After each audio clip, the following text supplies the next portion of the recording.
Acuérdense que hemos estado viendo cómo nosotros podemos llevar una vida victoriosa. Hemos dejado claro que la vida del cristiano tiene que ser una vida victoriosa, no es una vida como la hemos llevado y nos hemos acostumbrado a de repente estar arriba y de repente abajo, cayendo y levantando. Esa no es la vida del cristiano. Y no ha fallado Dios. La vida plena es real. La vida en victoria es una realidad. Los que hemos fallado somos nosotros, porque no hemos entendido muchas cosas de la palabra. Y aún en el campo cristiano, en el ámbito cristiano, se ha generalizado la costumbre de pensar que la vida cristiana es eso, que la vida cristiana es una vida fluctuante. No hemos hecho caso a lo que dice la Escritura, que la vida del cristiano va de aumento en aumento hasta que el día es perfecto. Nunca habla de subidas y de bajadas, sino es hacia arriba siempre la vida del cristiano, venciendo tentaciones, sobreponiéndose a situaciones de debilidad física, emocional, espiritual, aguantando las presiones de la vida y sobreponiéndonos a todo ello, porque hay alguien que está en nosotros. Hay que entender muy claramente lo que hemos venido aprendiendo. En las semanas últimas hemos analizado la diferencia que hay entre el primer Adán y el segundo Adán, el postrer Adán.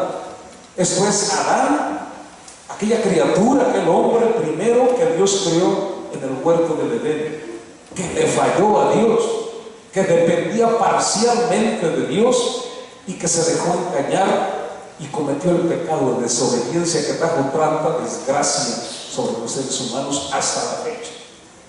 Pero luego la aparición del postrer Adán, del segundo Adán, que es Jesucristo, el que nos enseñó cómo se puede depender de Dios al 100% en todo lo que se es y en todo lo que se hace.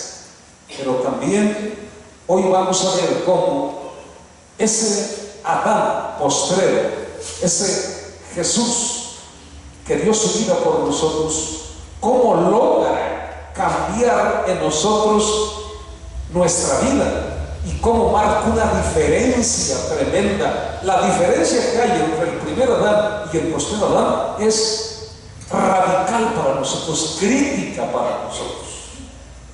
Esa diferencia entre el primer Adán y el postrer Adán marca para los seres humanos precisamente la diferencia entre la vida y la muerte. Quien sigue identificándose con el primer Adán, no hay duda que está muerto espiritualmente. Pero quien se identifica con el postrer Adán, viene un cambio radical de vida en él y la muerte se convierte en vida. Posiblemente esa sea la diferencia que Pablo resumió en una sola frase cuando dijo: porque así como en Adán todos mueren, o sea, todos murieron espiritualmente, también en Cristo todos serán vivificados. Por eso hablamos de que esa diferencia marca precisamente la diferencia entre la vida y la muerte. Pero antes de enfocarnos en el contraste entre la vida y la muerte, es necesario enfocar nuestra atención en una frase, solo en una frase: en Cristo.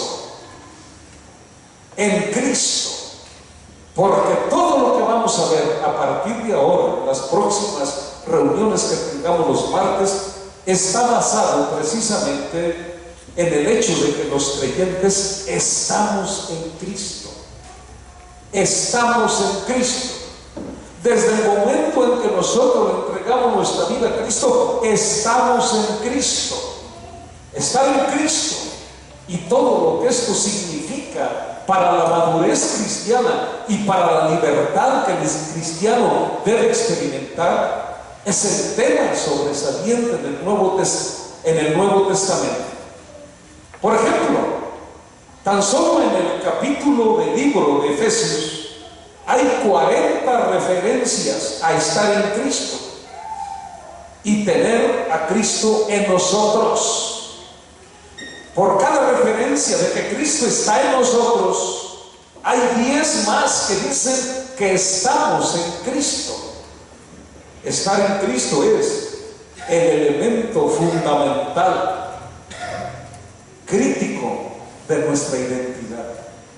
Cuando el cristiano entiende que está en Cristo, es cuando asume su verdadera identidad.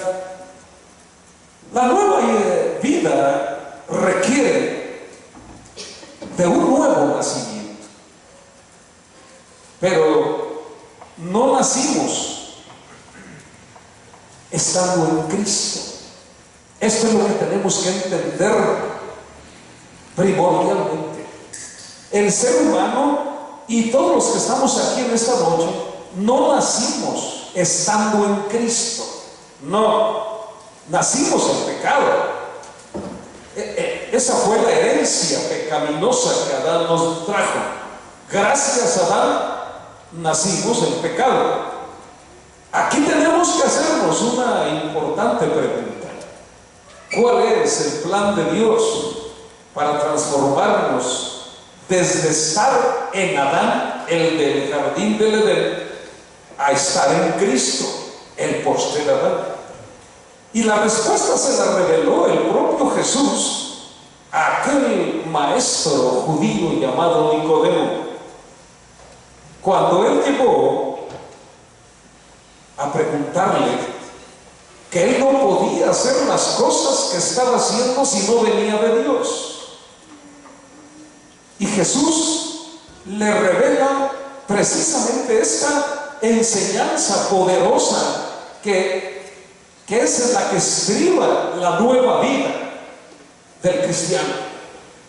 Es cuando él dice que tenemos que nacer de nuevo. Jesús le respondió y le dijo: de cierto te digo que el que no naciere de nuevo no puede ver el reino de Dios.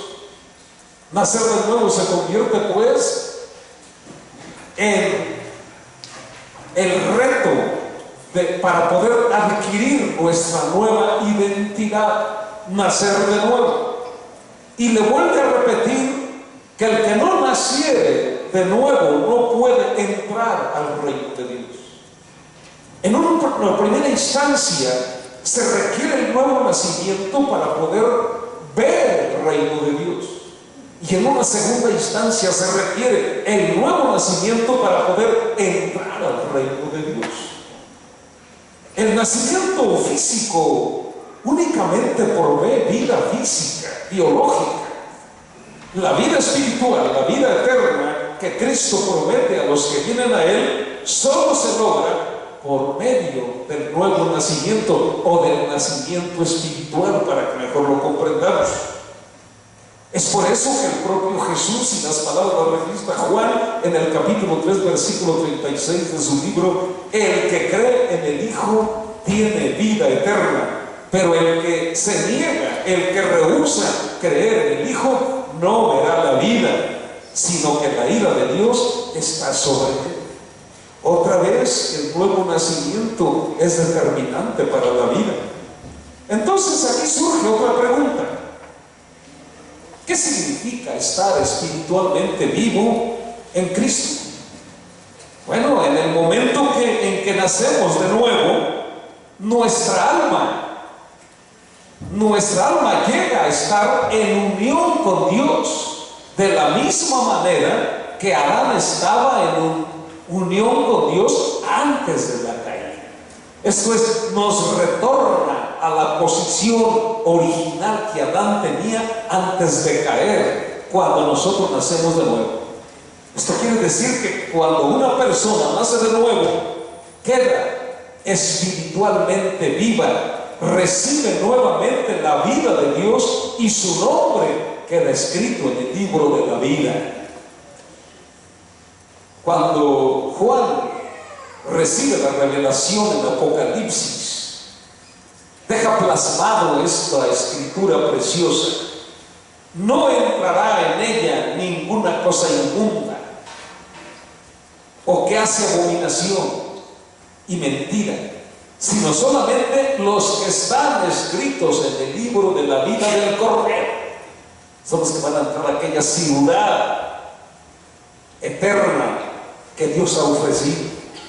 Los que están escritos en el libro de la vida. Pero la inscripción en el libro de la vida se da en el momento del nuevo nacimiento. Cuando el hombre nace de nuevo, su nombre queda escrito en el libro de la vida. Es cierto que esa ratificación se hace cuando el hombre obedece al Señor y viene al bautismo a hacer pública su fe.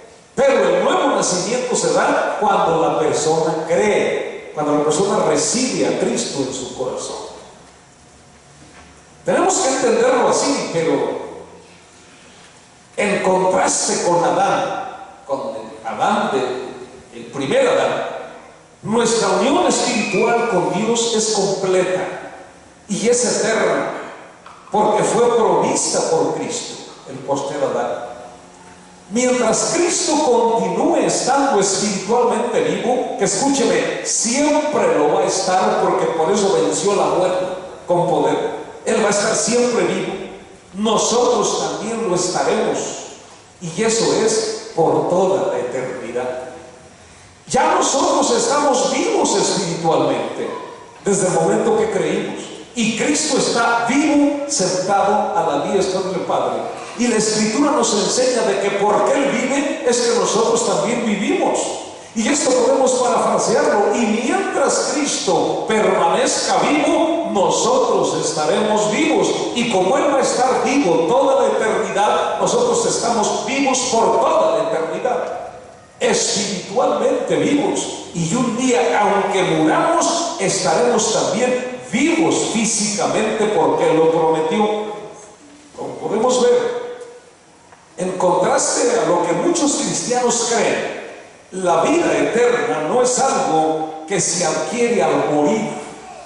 El error de muchos cristianos es esperar morir para entrar a la vida eterna. El cristiano está espiritualmente vivo en Cristo aquí y ahora, desde el momento en que cree en Él y le entrega su vida. Así es como llega a estar en unión con Dios, porque ha nacido espiritualmente. Déjame decirle algo más. Nunca estaremos más espiritualmente vivos de lo que estamos ahora, desde el momento que creímos. La única cosa que cambiará cuando muramos físicamente será nuestro viejo cuerpo terrenal, que será transformado. ¿Se escucha? ¿No se corta? Bueno, a mí se me va aquí el sonido, muchachos. Cuando muramos físicamente, nuestro cuerpo terrenal será cambiado por uno nuevo. Pero nuestra vida espiritual en Cristo, que comenzó cuando nosotros confiamos permanentemente y le entregamos nuestra vida, simplemente continuará. Déjenme centrarlo en una sola frase. La vida eterna no es algo futuro. La vida eterna es algo que va hasta el futuro. Pero la vida eterna la empezamos a vivir en el momento en que hicimos la oración de fe y le entregamos nuestra vida al Señor. Desde ese momento volvimos a estar vivos espiritualmente y empezamos a caminar en la vida eterna. La vida eterna no es algo futuro. Por eso es que no tenemos una vida victoriosa, porque tenemos nuestra mirada puesta solamente en algo futuro. Necesito morir para poder disfrutar yo de la victoria total en Dios. Sí, pero la victoria puedo empezar a vivirla ya, aquí, en este momento. ¿Por qué? Porque estoy vivo espiritualmente. Cuando yo creí en Cristo, vino la vida de Dios otra vez, quedamos unidos a Dios nuevamente y empezamos a vivir en la eternidad. Esto nos enseña que la salvación no es algo para el futuro. La salvación ya obra en nosotros, sino es una transformación presente. La salvación nos trae una transformación real, evidente en nuestra vida, y esa transformación ocurre exactamente en el momento del nacimiento espiritual, no de la muerte física, no de la muerte física.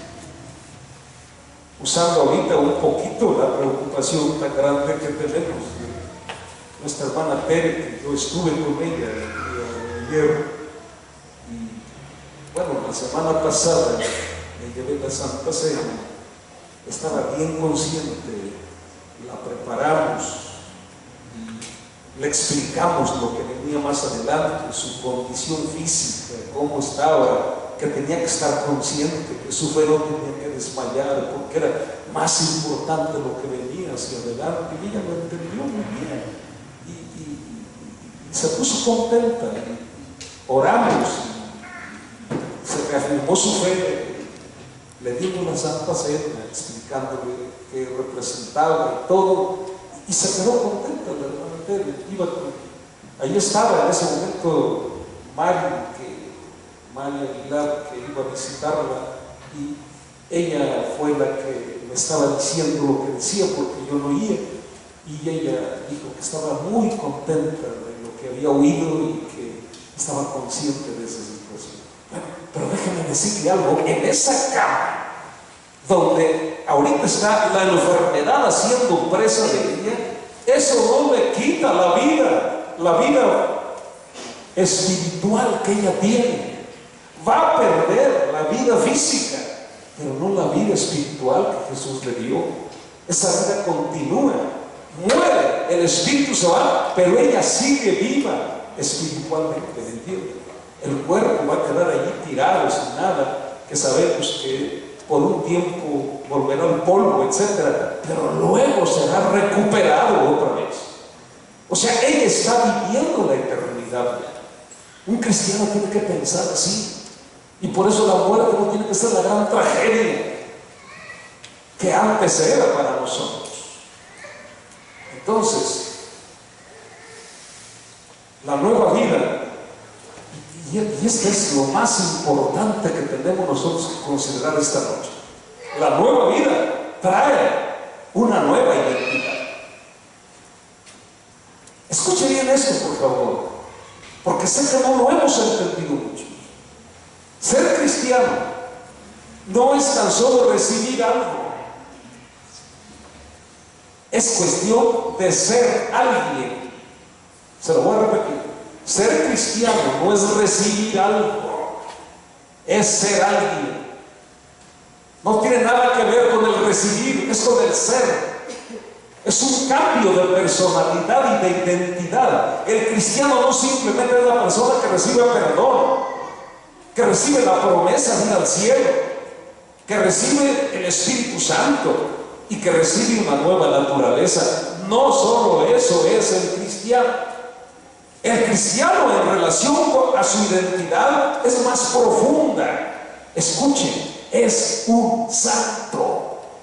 El cristiano se convierte en un santo, en un hijo espiritual de Dios, en una nueva criatura, en una creación divina, un hijo de luz y un ciudadano del cielo. Todo eso es el ser cristiano cuando la persona nace de nuevo. Nacer de nuevo, entonces, transforma a la persona en alguien que no existía antes. Es algo nuevo, no solo la vida, es la misma identidad de la persona. Antes era un simple ser terrenal, hoy se convierte en un futuro ciudadano del cielo. ¡Qué tremendo está eso! Entonces no es solo lo que recibimos, es cierto. Qué bendición es llegar a Cristo y sentir y saber cómo toda la carga de pecado que traíamos, todas las debilidades que teníamos, se van. Él nos perdona y Él nos da la fuerza para poder vivir una nueva vida.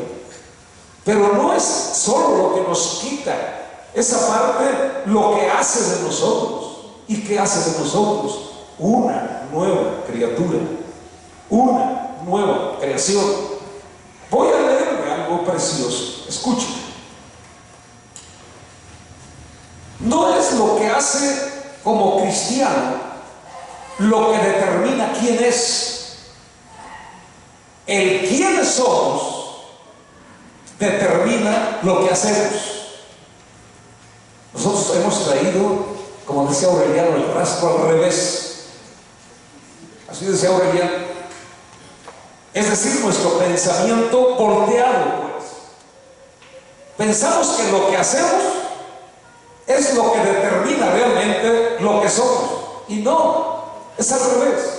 Lo que somos determina lo que hacemos. Ahí lo ve la escritura. Esto es glorioso. De modo que si alguno está en Cristo, esa es la frase que estamos nosotros analizando. Nueva criatura es.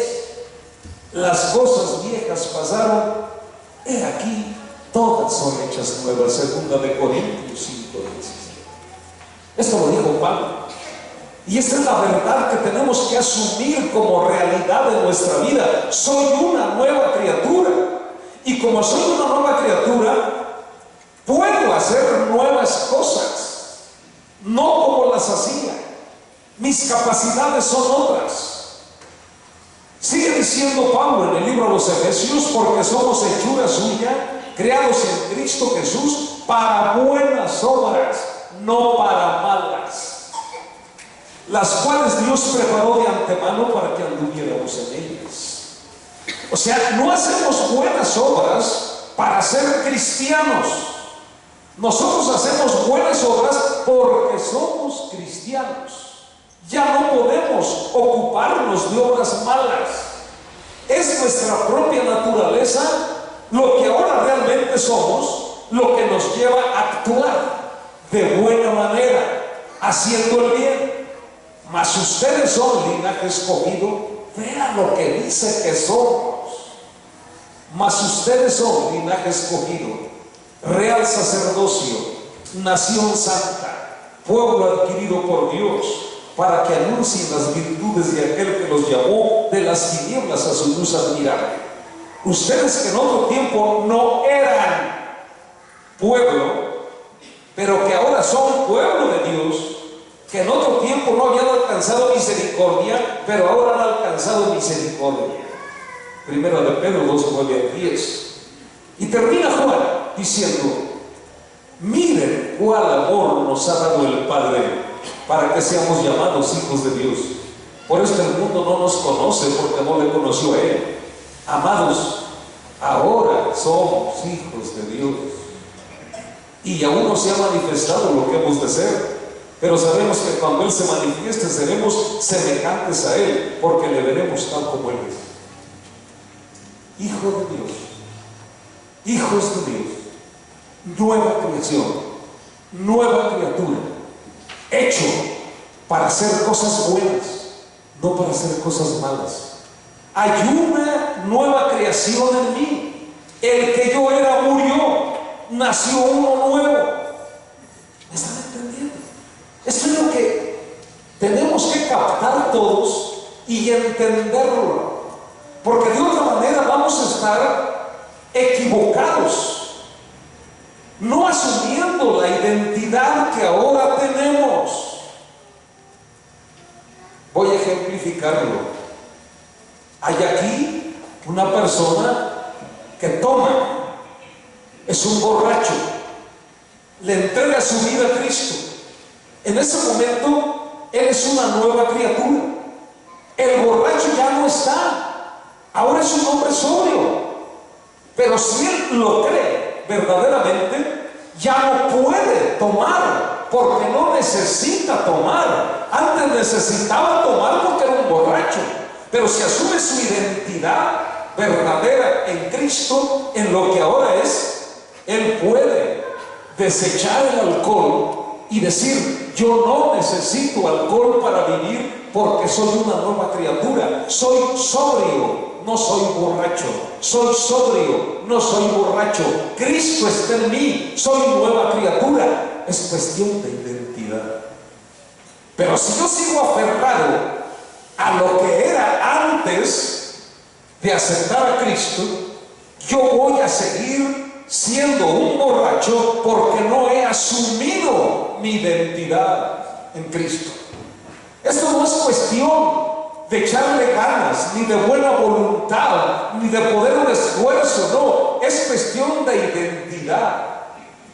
Éramos hijos del diablo, el diablo nos mangoneaba como títeres y nos llevaba a hacer lo que nosotros no queríamos. Volviendo al mismo ejemplo, yo lo he dicho muchas veces, el borracho llora delante de su esposa, delante de sus hijos, delante de sus padres, y les promete y les dice: te prometo que no vuelvo a hacerlo, no vuelvo a hacerlo, de veras, no voy a volver a tomar. Se lo está diciendo de corazón, pero como es un borracho, va a volver a emborracharse. ¿Por qué? Porque no es su promesa, no es lo que él puede hacer. Pero si asume su identidad que Cristo le da, entonces Dios lo va a equipar y a capacitar con una convicción poderosa en su corazón para poderle decir no al alcohol, no a las drogas, porque ni soy un drogadicto ni soy un borracho, ese se murió. Es cuando toma sentido la palabra, de modo que si alguno está en Cristo, nueva criatura es. Las cosas viejas pasaron, he aquí, todas son hechas nuevas. Pero ¿en qué hemos vivido? En un engaño del enemigo. Es que esto no lo puedo dejar porque el vicio puede más que yo. Es que este hábito pecaminoso no lo puedo soltar porque es parte de mí mismo. Sí, porque todavía seguimos aferrados al viejo Adán, a la identidad que teníamos antes de ser hijos de Dios. Pero un hijo de Dios que asume su identidad tiene que cambiar radicalmente su manera de vivir. Este es el cristianismo. Comprender nuestra nueva identidad en Cristo es absolutamente necesario, indispensable, esencial para tener éxito en nuestra vida cristiana, para vivir una vida victoriosa, diciéndole no al pecado y venciendo toda tentación. Nadie puede comportarse constantemente de una manera contraria a la manera en que se percibe a sí mismo. Nadie puede hacer eso. Si nosotros creemos o una persona cree que es un bueno para nada, ¿qué cree que va a pasar? Va a ser un bueno para nada. Si cree esa persona que es un fracasado, va a volver a fracasar. No importa los intentos que haga. Si la persona cree que es un borracho, va a seguir emborrachándose, se le diga lo que se le diga, piense lo que piense, no va a poder cambiar. Pero en el momento que dice, dejé de ser lo que era, me percibo ahora, si yo hablaba mentira, me percibo como un hombre que habla verdad. Ya no voy a mentir, porque esa es la percepción que tengo de mí mismo.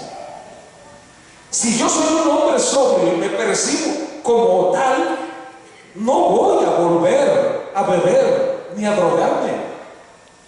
¿Por qué? Porque me percibo sobrio. Así soy, el borracho ya no está.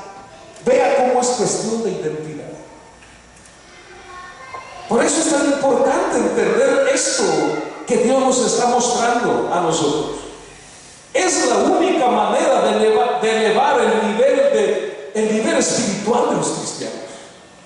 Que entendamos quiénes somos. Que entendamos quiénes somos. Si no entendemos quiénes somos, vamos a seguir atados al viejo Adán, a la vieja naturaleza.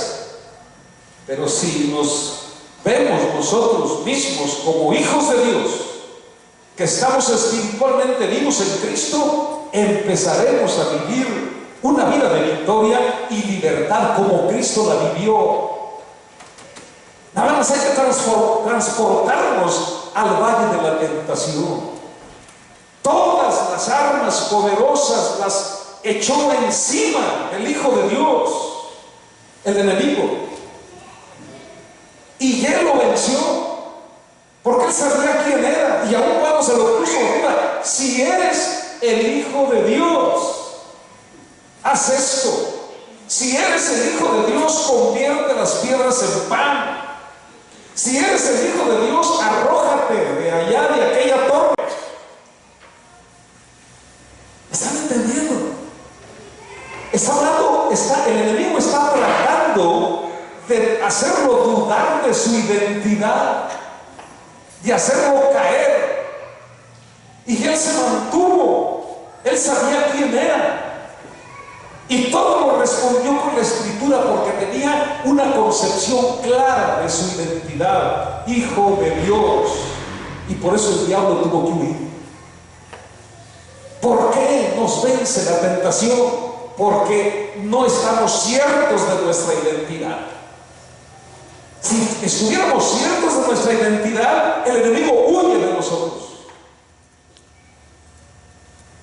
Esa es la diferencia. Ay, es que mis debilidades, soy demasiado débil. No, es que no tienes identidad, conciencia de tu identidad.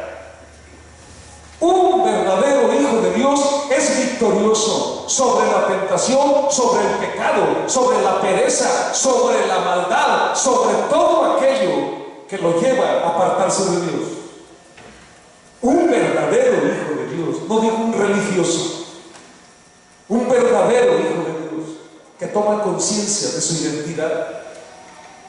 Sin embargo, es necesario saber que hay alguien vivo y activo, muy activo en el mundo de hoy. Y ese alguien está firmemente decidido a que no nos consideremos vivos espiritualmente, y mucho menos que nos consideremos completos en Cristo, y mucho menos que nos consideremos como hijos de Dios. Y ese alguien es Satanás. Él enfoca todas sus fuerzas para hacernos dudar de nuestra identidad, o mejor dicho, para que no nos apropiemos de nuestra identidad. Por eso yo he encontrado en algunos cristianos, se lo he dicho otras veces, hay quien dice: pues ¿cómo no iba a soportar Jesús la tentación? Era el Hijo de Dios. ¿Y qué somos nosotros cuando nacemos de nuevo? ¿Qué hemos visto que somos nosotros cuando nacemos de nuevo? Hijos de Dios. ¿Qué espíritu estaba en Jesús para darle el poder para vencer? El Espíritu Santo. ¿Qué espíritu está en nosotros como hijos de Dios para darnos el poder? El mismo espíritu del Padre y del Hijo. Entonces, ¿qué excusa tenemos para poder decir: no puedo yo vivir una vida de victoria? Las tentaciones son mayores que yo. No. Ninguna tentación que nosotros hayamos podido enfrentar se puede comparar con las tentaciones que enfrentó Jesús en el valle de la tentación. Yo lo he dicho muchas veces, en son de broma, pero es real. A nosotros nos tienta un espiritillo de quinta, un chalán. A Jesús llegó Satanás en forma personal a tentarlo. Y es que el diablo ya le trae. ¿Cuál diablo? Ahí le mandó un emisario de esos ángeles que cayeron, y ese es el que lo vence. ¿Quién se ha enfrentado directamente con Satanás? Olvídese. Él dirige sus huestes. A Jesús lo tentó Satanás y Jesús lo venció, porque era el Hijo de Dios. Que no podamos nosotros vencer a los emisarios del enemigo y resistir a Satanás, resistir la fuerza de Satanás, si somos hijos de Dios. Esta tiene una aplicación práctica, hombre, por favor. Si mañana estoy frente a una copa que sé que ese es mi lado flaco y la tengo enfrente y digo, soy un hijo de Dios, no me la puedo tomar. Tengo que asumir mi identidad. Se acabó, no pasa nada. Y esto pasa en cualquier área de la tentación. Le pongo esta porque es la más común, ¿no? Pero si mañana estoy entre la verdad y la mentira, ¿le digo una mentira o le digo la verdad? Estoy acostumbrado, no, estaba. Esa era mi vieja naturaleza. Hoy soy un hombre de verdad. Jimmy, la verdad es esta. Porque soy un hijo de Dios. ¿Está entendiendo? Cuestión de identidad. Si nosotros asumimos esa identidad en verdad, ese alguien que quiere quitárnosla va a ser destruido. Él no puede hacer nada para dañar nuestra posición e identidad en Cristo. No puede hacerlo. Pero sí puede engañarnos y hacernos creer la mentira de que nosotros no estamos capacitados para vencer la tentación y que no somos aceptables a Cristo. Que por lo tanto, sí, de vez en cuando nos dejamos ver con Él, pero así tanto como para ser sus hijos, pues no, es muy difícil. Somos conocidos. No. Satanás engaña a muchos haciéndolos ver que no son aceptables para Dios por lo que hacen.